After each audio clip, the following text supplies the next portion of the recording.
Did you call him a nigger, the child? Did you call the child the nigger word?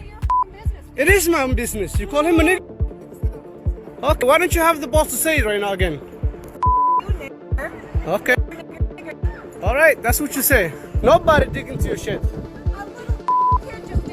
That little kid, you call him a nigger? The little child? Are you about to hit him? You chase him here?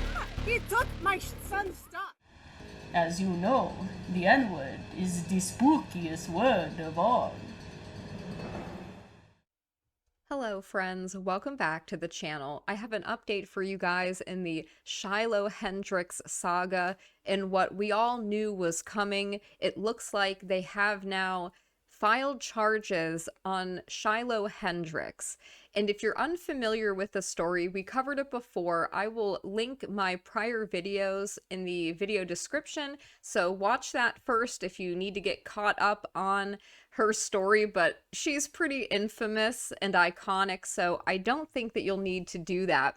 So let's just go ahead and get into it. Before we cover the article that came out today, this was entirely predictable. And one individual seemingly predicted this 1 month ago, almost to the exact day. Chad Crowley says, "When I said Shiloh Hendrix was not out of the woods, some asked for what exactly? They pointed rightly to the First Amendment, to the fact that she committed no crime in the traditional sense, and she defended her own property and spoke freely. All of this is true, yet the possibility of prosecution remains real, not because the law requires it, but because power may find it useful. The reality is that we no longer live under a government bound by its own laws. It rewrites, reinterprets, or disregards them to serve its ideological aims. This condition is what Sam Francis called anarcho-tyranny, a system that refuses to protect the public from real criminals, yet punishes those who transgress its political orthodoxy. Beneath this dysfunction lies a deeper structure. As Carl Schmitt observed, sovereignty resides in the one who decides the exception, and in our time, the law applies to us only as a punishment. That is what makes us the exception. They do not act because the law compels them. They act because they have the power to do so. Law is not a restraint on power. It is an instrument of power. It does not stand above politics. It enforces its interest. Justice is not blind. It serves the friend and punishes the enemy." This is not just about Shiloh Hendrix. We have seen this pattern before. When Daniel Penny restrained a violent repeat offender on a subway car to protect passengers, he was charged with manslaughter. When Kyle Rittenhouse stepped in to defend a town abandoned by its own police force, he was put on trial for murder. In every case, the logic is the same. When the state withdraws its protection and ordinary people act in defense of life, property, or the fragments of social order, they become the enemy. It is not defense that is criminal.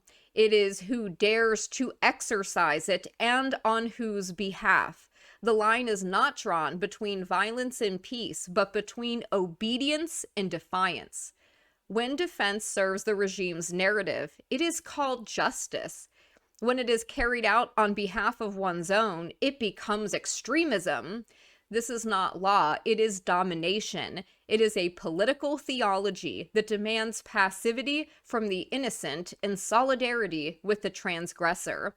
It will not stop until resistance itself becomes unthinkable. So, when a white woman defends her property and speaks without submission, she becomes the target. When she speaks plainly, they call it bias-motivated harassment, not because it is truly criminal, but because it is disobedient to the system's values. That is what this system punishes. This is anarcho-tyranny in practice. A government is what it does, not what it says, and it must always be judged by its actions. Now, he is pointing here to an article from The Guardian. go viral for racist behavior receive $750,000 inside the new extremist crowdfunding campaigns. You know, The Guardian said nothing when Anthony Carmelo was raising thousands of dollars after what he did. No, notice these two people, what they have in common. It is the color of their skin. That is the problem. So let's look at the news from today. Rochester Attorney's Office makes charging decision against Shiloh Hendrix in April video incident. The Rochester City Attorney's Office moves to leverage 3 counts of disorderly conduct against Shiloh Hendrix, a woman who said a slur against a Somali child with a disability. None of that has been proven. That it doesn't look like he's a child with a disability to me. It just looks like he's a child without parental supervision. And what about the Somali pedo who was filming her and confronting her and antagonizing her? The charges would amount to a maximum of 90 days in jail and or a $1,000 fine. Now, I find something interesting about this. The legal complaint is still subject to review and approval by a district court judge, but it concludes that, quote, Shiloh wrongfully and unlawfully engaged in offensive, obscene, abusive, boisterous, or noisy conduct, or in offensive, obscene, or abusive language that would reasonably tend to arouse alarm, anger, or resentment in others.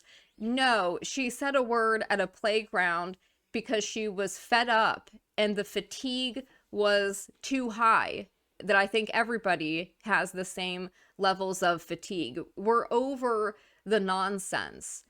And had that Somali pedo not been filming her and posting the video online, then nothing she did would have reasonably alarmed a community or anybody.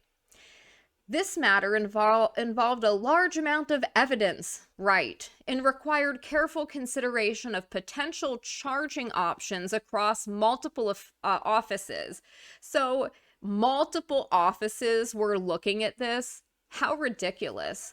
Additionally, under Minnesota law, prosecutors are required to involve and consider the perspective of the crime victim. There was no victim. There was no crime. If anything, the child stole from her. There is the criminal. Why aren't their parents being held accountable for that?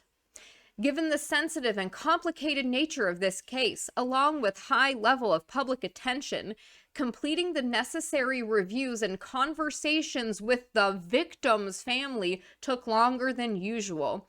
The city attorney's office remains focused on the legal process and is committed to ensuring a fair process. No, they're not. The process is the punishment. We will not speculate on the length of the court process or potential outcome. Rochester City spokesperson, they won't even give their name. Quote, this was a situation that deeply affected many people, especially our communities of color, and caused real turmoil in our community, shared Mayor Kim Norton. Now the mayor is involved. All these people involved in going after this woman who was harassed at a playground. We acknowledge the lasting impact this incident has had. Lasting impact, really. Not only on those directly involved and across our community, but also in the broader conversations happening at the state and national level.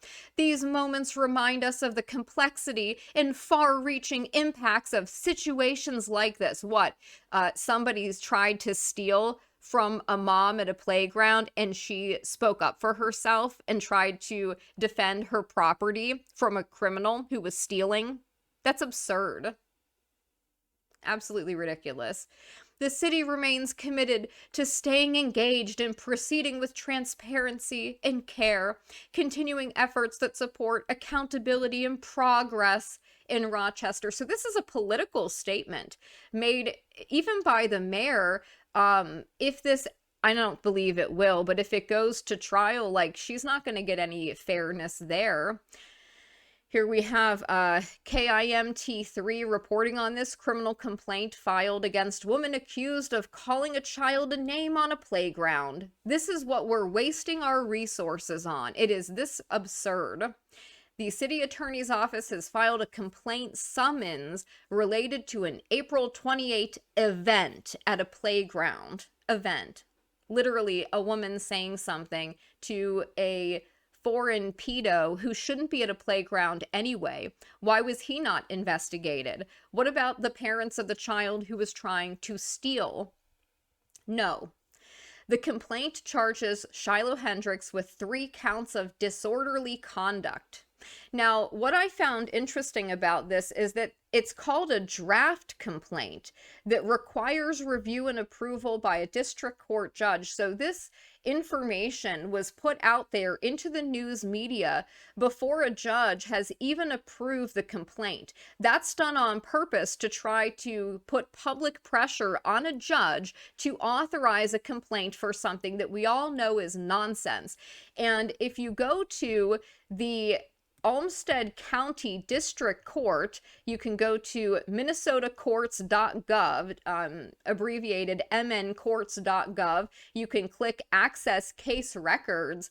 It is not showing up in their system. I called them and asked about it, and it's because it hasn't even been approved. It won't even show up here. So I find that particularly interesting. And yet they claim that they're trying to provide a fair process while recognizing the case's emotional and lasting effects on the community. Spare me. Give me a break. This is just so outrageous, so ridiculous, but unsurprising. And I would say I think it's a good thing and probably a blessing that Shiloh Hendrix was able to raise as much as she did with her fundraiser, because she should have more than enough funds to easily fight this case. I think that this is going to be an interesting case to follow if a judge even approves the complaint, because that certainly would set a precedent, wouldn't it? And would be interesting. But I'm interested to know what you guys think. Are you surprised that this finally happened and the only thing that they could come up with was 3 charges of disorderly conduct? She didn't even raise her voice. She wasn't screaming. She wasn't shouting. She wasn't causing a public scene. She was just fed up. She had a Somali pedo shoving a camera in her face, antagonizing her. And another child who was not being supervised by his parents tried to steal from her. That is what happened. If anybody is a victim here, it is Shiloh Hendrix, not anybody else.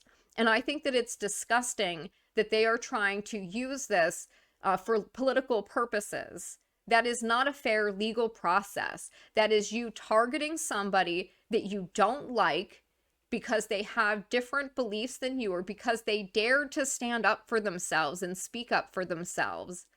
And that is shameful, but unfortunately that seems to be where this country is headed as we are in the late stages of the decline of the American empire. So, what do you guys think of this? Do you think that this complaint will go through? I tend to think a judge probably would approve it, even though they shouldn't based on the law. But I think that they'll do so simply because this was a case that it was a viral story that got a lot of attention, and she was able to garner a lot of support and a lot of donations. And because of that, she must be made an example of, in the same way they tried to do to Daniel Penny, to Kyle Rittenhouse, and many others. So keep Shiloh uplifted in prayer, and I will keep you updated on the story. I hope you guys have a good day. Ree!